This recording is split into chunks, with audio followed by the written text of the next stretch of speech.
Hello, everyone, and welcome back to the Check the Score podcast. Today, we're joined by Kat, Haddad. Hello. We're talking more football today rather than kind of, our... Are you going to test my ball knowledge? Yes, less about, the career aspirations and more about into the nitty-gritty stuff. Hopefully not get flamed too much. But yeah, I've got 10 questions. It's like fill in the blank or say your favorite, whatever it is.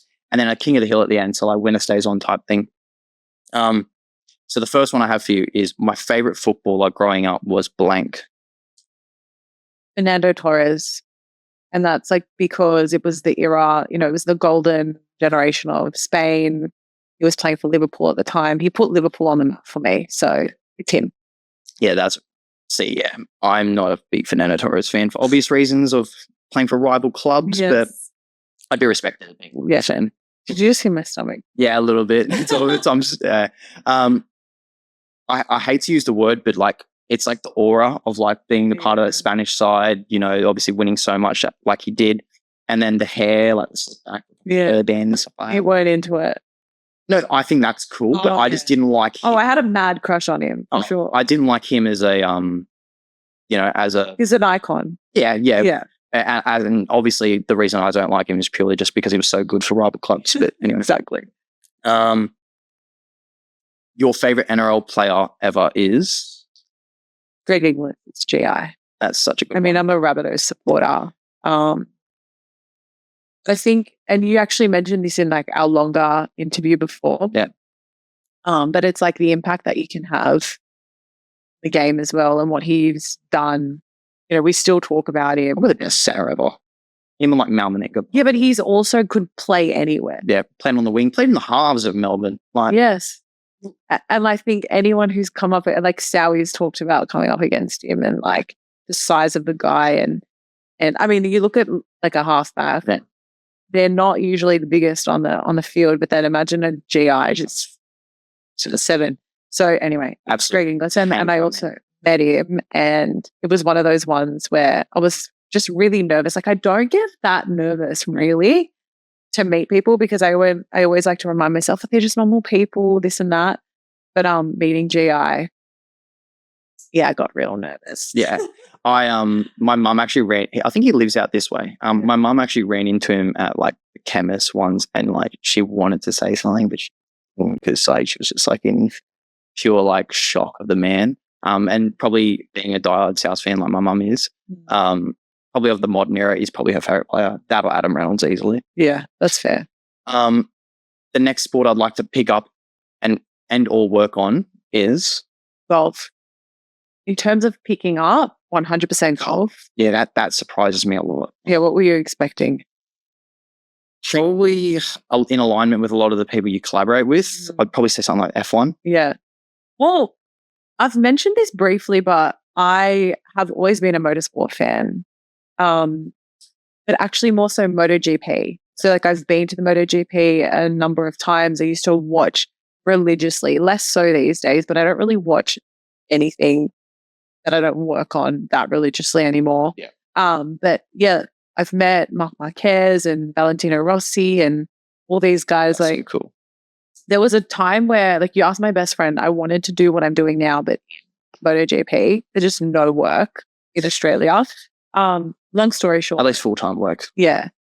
I like to play sports. Like, I like to watch sports that I can play as well. Yeah. And so I think like golf is one that I'm really trying to pick up. I love tennis, but I can already play tennis. I'd love to work in tennis too, but that's cool. I like tennis, but I feel like I only watch it when the Australian Open comes around. Yeah, that's fair. You got a bit of Wimbledon as well. Yeah, a lot of people like that. Yeah. But I used to follow Rafael Nadal's career, like really. He's probably my favorite tennis player. Yeah, same. So that being said, like I would even watch like Indian Wells tournament. Like I'd watch anything just to see him play. So yeah, that's awesome. Yeah, also okay. Liverpool should sign blank. Well, before we sign anyone, we should re-sign Mohamed Salah. Yeah, that's the biggest concern right now. I think for sure. Just give him what he wants. Give him like how good of a season he's had. Yeah, I give him all the monies. Yeah, literally monies. What does he want? Like 2 years?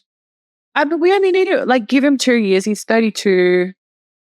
sign him till he's 34. I'm okay with that. Worry about it in 2 years' time. Yeah. But you can't get the way that he's assisting and scoring goals right now. Like, he is Unprecedented. he's so good, and it would just be so stupid to get rid of him now. My mate and I were actually talking about this, and how many wingers over the age of 30 or even like 31, 32, and they're still at the top of the game. Messi and Ronaldo, and that's probably it. Yeah. Like, even look at guys like Haddad, probably had a bit of a decline when he was at Madrid. Yeah. Even guys like Sanchez when he moved to United, decline. Neymar, you could even probably say for like, I don't even know how old Neymar is. I think he's 30.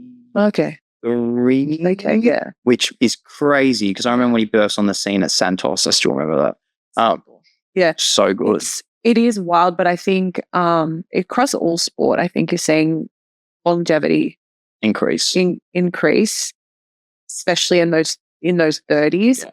Because not only if your body can physically keep up, the experience in the game and the knowledge and the confidence, but also it's like what they can provide from a leadership perspective is something that no matter how talented you are at 20 or 21, you can't bring that same level of knowledge. Totally. You have to have lived it and been through it. And I think that's what makes these players so valuable. I totally agree. So, and that's for all sport, I think. Yeah. And like, I think the best example of that is someone like LeBron James.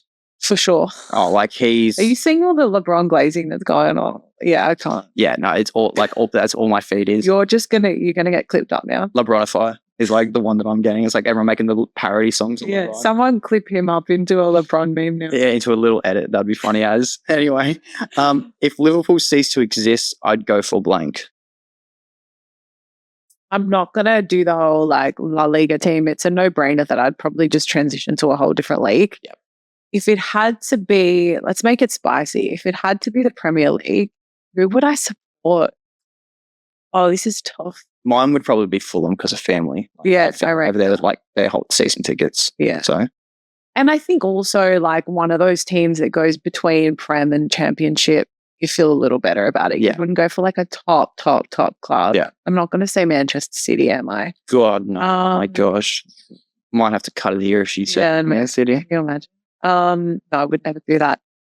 I'm going to say, back in the day, I would have said Crystal Palace, and that's because one of my closest friends moved to England and decided, even though she was a Liverpool fan, she was like, I'm going to make Crystal Palace my local club because she lived there. They had just been promoted as well. So like she felt good about it. Well, Palace is my other fan. She had a lot of fun. Yeah. She still does, going to games and stuff. But maybe because of like the Massimo Luongo connection and Ipswich Town, maybe I'd double in that these days. Yeah. That's cool. Yeah. Not the Ange connection. It's Spurs, man. They're too big of a club. Like doesn't matter where they are on the table. I think they're too big of a club to double in. Yeah. And also like I don't know how long Ange is going to be there. Yeah, unfortunately. Do you know what I've heard? The rumor mill, well, not rumor mill, but someone put a hypothetical. Why not get Ange as the Matildas coach? I rate it. That'd be insane. I rate it. I think they'd win the lot. Yeah. Genuinely. He's that good of a coach. And obviously, they currently got the interim at the moment. They do.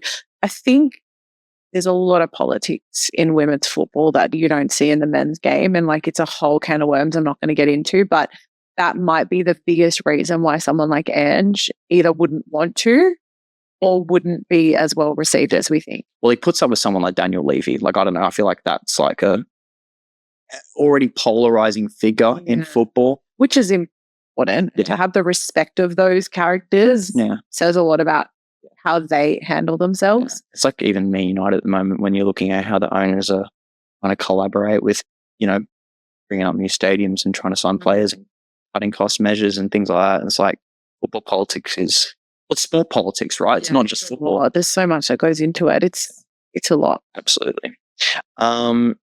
If I could be any athlete, past or present, I'd be blank. Immediately, my brain goes to two. The obvious would be like a Serena Williams. Yeah, well, that's what I thought. That's that's what I've grown up around, and her story's insane. But then I also, during the Olympics, got really into sprinting. Yeah. And I look at Sha'Carri, and I'm like, it's really cool. I would love to be her for a day and like run that fast. And she's just like, she's so cool. Yeah. She's so cool. That would be mad. How about Get Out Now Quick? He's running at the moment. Bruh, I'm so excited to see where he goes and what happens with his career. And He'll be the next Olympics for sure. Surely. 100%. He better be. Yeah. I don't know what he's best at. Would it be 100 meters or 200 meters? It was the 200, I think, that he went viral for, Yeah. but then he beat some 100-meter record as well. Yeah. He does have that like almost like Bolt stride as well. Well, it was Usain Bolt who shared stuff about him as well. Can you imagine? Imagine being that kid and like feeling like, obviously, my dad says to me, he's probably the best athlete ever when it comes to physical, athletic, like how far you can push the human body in terms of actually achieving that sort of athletic form. Yeah. So that's pretty crazy. Blank will win the NRL this year. Despite the current table and what it's all looking like, I would still say the Melbourne Storm. I think they've got a premiership in them. And if Penrith aren't quite up there, I think it's the Storms to lose. Yeah. No, I totally agree. I'm with you on that one. But obviously you can't count Penrith out. Oh, no. Every year they lose players and you go, oh, maybe not this year. They can't do it without Burton and Crichton. Nope, they do it again. Yeah. And like we're only round 4. Exactly. So it's like we only have the smallest sample size to make a decision off. Yeah. But I think based on the team that has made the least or lost the least key players, the Storm still have everything like in their power to win, I think. Totally agree. Surprise package of the NRL will be blank.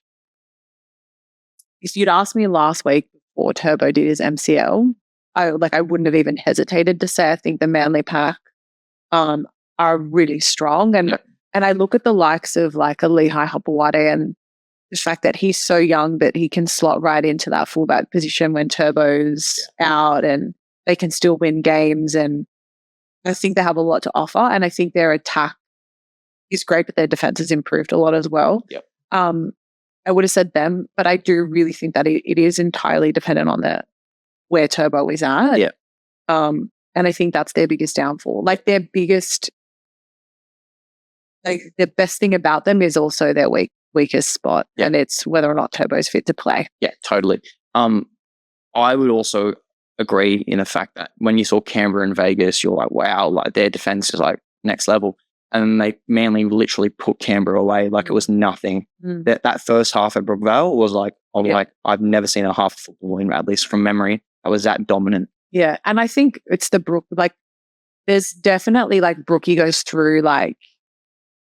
It goes up and down with the generations of players that come through, and I think the effect that Brookie has right now on the game is like you can physically see that, and they've obviously had a lot of home games so far. So I think we've seen them at their capacity when they've got the crowds behind them. So it'll be interesting because when they were in New Zealand, it was a different story. So I think it'll be really interesting to see what happens moving forward. But I think on their day, Manly can beat anyone in the comp. It's whether or not they can do it consistently and they can do it in finals. Yeah. But like last year, I knew they would make finals. Yeah. I thought there was something about them. Absolutely. So I stand by that. Yeah.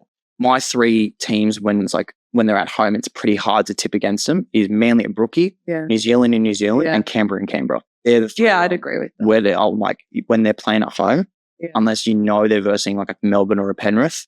Yeah. I wouldn't be tipping against them. I'd also say a Bulldogs at Belleville. I was going to include that too, but not at a core. I think it's Dogs at Belmore. That's the problem. That's it. The only game this year was that single one. And if they have more of those, I think it would have a Brookie effect. You know, they've got NRLW at Belmore this year. I think that'll go insane. It makes so much more sense. Like from an attendance perspective, getting a vibe in there. Community aspect. Yeah. I've Bulldogs, the women's team is 100% going to be my team. I mean, there's no South team. There's no South team. So until there is. Yeah, I rate that. You know what? Yeah. The fact that there's no South team, I think it's permittable to like. Yeah. I also live next to Belmore. I'm Lebanese. And as I mentioned in the podcast earlier, I'm part of this new committee to form the Junipers, the women's national Lebanon team. And we'll be working a lot with the Bulldogs, I'm sure. So naturally, I'm not going to lie. I'm I'm authentic. That's awesome. I take accountability for switching teams. Yes, absolutely. South to win the NRL or Liverpool to win the league? So just for the record, Liverpool are about to win the league. But that aside, I think based on it being homegrown sport and the fact that I can physically participate in celebrations, that it's my work, it would be Rabbitohs winning. 2014, I didn't get to enjoy. Yep. I was away at the time, so I'd love to experience that here on home soil. Totally. And then Australia to win the World Cup or Lebanon to qualify for a World Cup? Australia to win. It's a no-brainer. I obviously want to see Lebanon improve the world stage, but like to see Australia win would be, without a doubt, the best experience ever. Surely the football landscape in this country changes when that happens. Yeah, you'd hope so. You'd really hope so. But then we also hosted a Women's World Cup, and as soon as it was over, it did feel a little forgotten about, and I think that's just the nature of the game, unfortunately. But sorry, you go. No, just to see the Lebanon women do well in the Asian Cup will be like, that's the goal for right now. Like, that's what I'm really hoping to see. Absolutely. And I think the nation grew fond of the Matildas, and there's still that yearning for like how much they adore the Matildas, but it's not the same. Obviously, the fact it's not tournament mode, and even like look at like when I say Australia, I'm encompassing women and men. The Socceroos, I think, as well. Like, obviously, our glory days was 2006, right? That team's like probably, if we ever get a team like that again, we're obviously going to be full backing the team. But obviously, there's been some hard times in and around there, and I think just to see those times change and go and win some silverware would be kind of insane. Oh, absolutely. I think that's in it, but it's like any sport when teams are underperforming for a large period of time. You lose fans over it, but you lose excitement, you lose momentum. It becomes a little bit more like, another game. When you're getting results, it changes the whole landscape. Totally. I think, even the fact that like the under 21s are doing better, like the boys are doing better, getting results. That shows very positive signs for what's to come. So. For sure.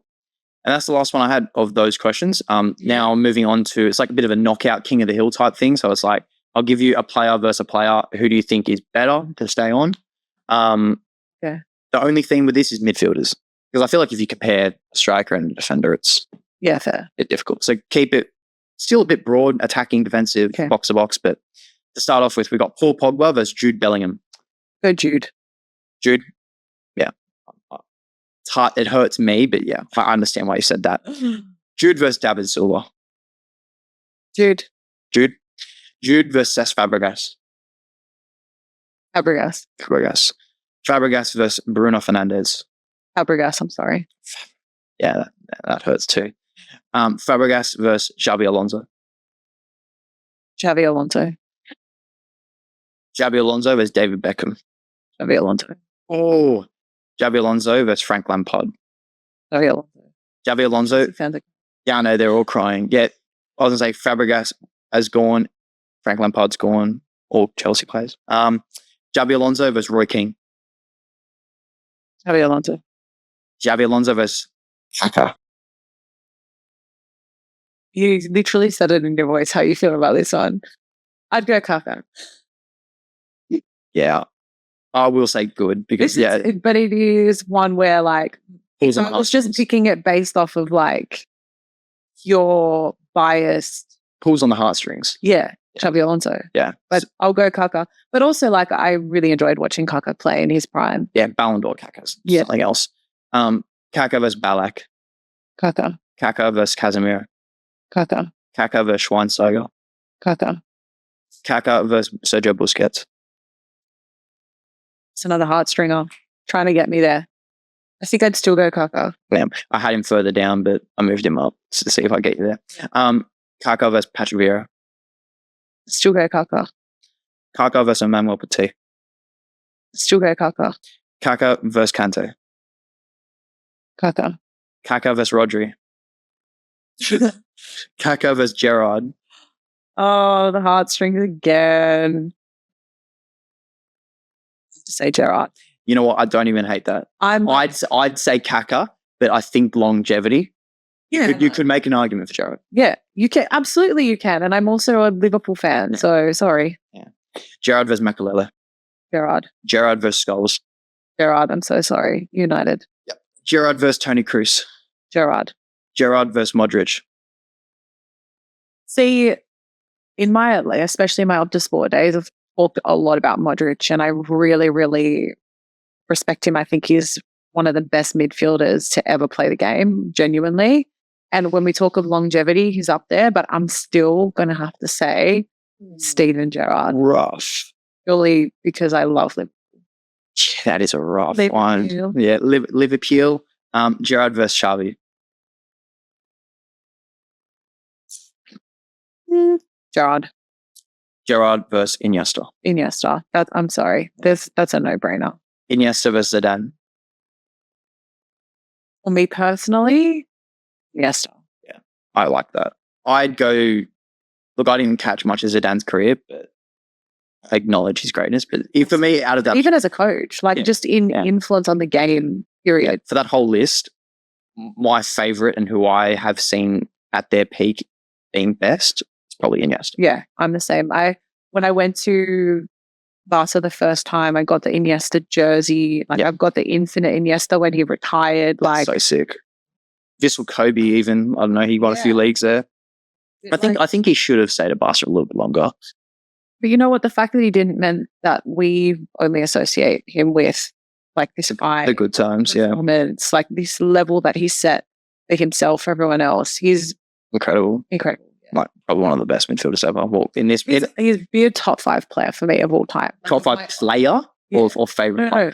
As in top 5 favorite. Okay, I was going to say top 5, 5, out of everyone ever. I think that's a big statement, but it's not crazy. You could justify it.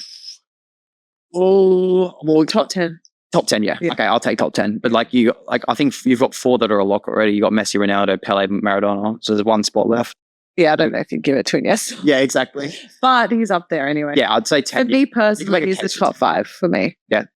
Probably my top 10 favorites. My top 5 is so biased. Mine would be Wayne Rooney, Cristiano Ronaldo. I also loved Iniesta. I loved Berbatov growing up. Neymar too. Yeah. I used to I almost switched allegiance from Man United to Barca when I was 12 years old because of how much I loved Neymar. And then my bedroom, you're allowed to just like a player. My bedroom had red and blue stripes on the wall because I loved the Barca kit, and I had Neymar posters everywhere. In my first podcast set, there's only one bit of memorabilia in the back, and it's a signed Neymar frame, not proper signed. Do you have a Barca t-shirt on right now? Barcelona, yeah. Barcelona. Yeah, it's just I got it from Barcelona. Yeah, okay. Yeah. But yeah, as I said, love that club. But I would say I'm more of a Madrid guy now, which is... Yeah, but I think that as an outsider, I like La Liga, but I've never been as passionate about it. Yeah. From a team perspective. Yeah. It goes through waves, and sometimes Real Madrid is just so cool. Yeah, they look so sick, and they're kind of in that right now. And then signing Trent now as well on top of all that. Totally agree. That day. Yeah, it's a super team they're building over there. But anyway, that's all we had for talking about football and NRL with Kat. Thank you for having me. Absolutely. And we'll see you next time.